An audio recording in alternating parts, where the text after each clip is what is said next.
Друзья, предлагаю вместе со мной совершить прогулку по нашей коммуне. Южная часть Швейцарии, а в частности кантон Женева и его коммуны окружены потрясающей природой. Альпы находятся буквально в 2 шагах, а теплые летние месяцы предоставляют прекрасную возможность для пеших прогулок по окрестностям Женевы. Швейцарцы любят проводить лето активно и на природе. Они предпочитают отдых на локальных озерах, пешие прогулки в горах, занятия водными видами спорта, а также они принимают активное участие в местных культурных мероприятиях. Летом швейцарцы по традиции открывают сезон барбекю, когда с приусадебных участков, балконов льется запах жареного мяса и звук веселых разговоров.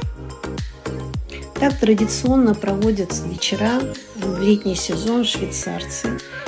Друзья, все, кто смотрит канал «Ощущение правды», желаю вам прекрасного, замечательного лета.